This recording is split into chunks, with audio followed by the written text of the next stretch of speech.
जय श्री कृष्णा। आइए सुनते हैं सुख सागर के प्रथम स्कंद का दूसरा अध्याय, जिसमें भागवत कथा और भगवत भक्ति का महात्म्य बताया गया है।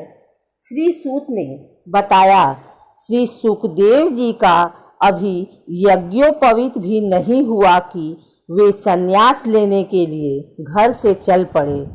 उनके पिता व्यास जी ने कातर स्वर में अपने पुत्र को रोकने का प्रयत्न किया।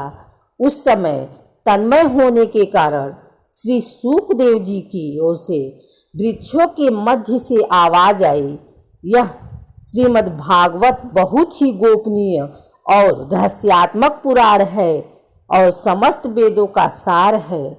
इस विश्व और अंतःकरण के समस्त विकारों पर विजय प्राप्त करने हेतु श्रीमद् भागवत महापुराण का पाठ करना चाहिए। यह पुराण भगवान श्री कृष्ण से संबंधित है। इसका पाठ भली भांति स्वस्थ चित्त से करना चाहिए। ऐसा करने से आत्मशुद्धि में सहायता मिलती है। श्रद्धालु मुनिगणों को भागवत कथा सुनने से प्राप्त ज्ञान वैराग्यमय भक्ति से हृदय में परम तत्व रूप भगवान का अनुभव प्राप्त होता है।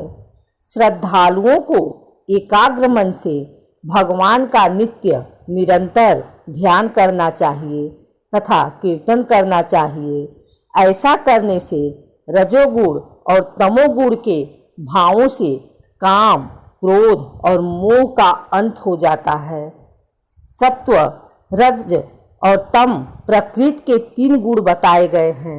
इन 3 गुणों को स्वीकार करके संसार की स्थिति, उत्पत्ति और प्रलय के लिए विष्णु, ब्रह्मा और महेश के नाम ग्रहण करके भगवान श्री कृष्ण ने अपनी माया से स्वर्ग के प्रारंभ में सृष्टि की रचना की थी।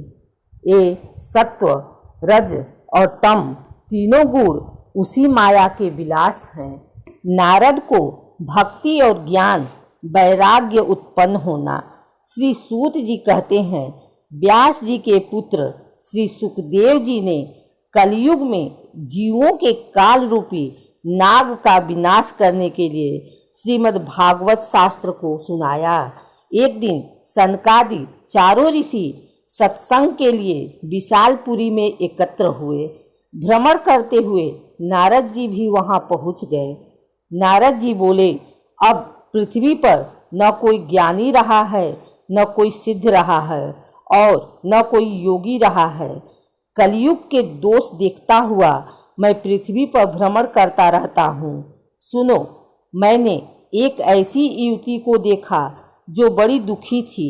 उसकी गोद में 2 वृद्ध पुरुष आराम कर रहे थे। उसके पास में 2 और युवतियाँ थीं। मैंने उनसे पूछा, आप कौन हो? युवती ने बताया, मैं भक्ति हूँ और ये 2 वृद्ध पुरुष मेरे पुत्र हैं। इनका नाम ज्ञान और वैराग्य है। ये जो 2 युवतियाँ खड़ी हैं, ये गंगा और यमुना हैं। इन दोनों देवियों द्वारा मेरी सेवा करने पर भी मुझे शांति नहीं मिल रही।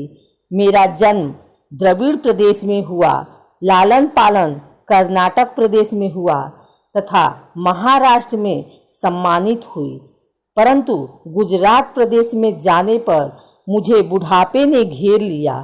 परंतु जब मैं वृंदावन में गई तब मैं वहाँ नव युवती बन गई। ये दोनों मेरे पुत्र वृद्ध के वृद्ध ही रह गए। नारद जी ने भक्ति को उपदेश दिया कि इसका सबसे सरल उपाय यह है कि इन दोनों को श्रीमद् भागवत कथा रूपी अमृत का पान कराइए।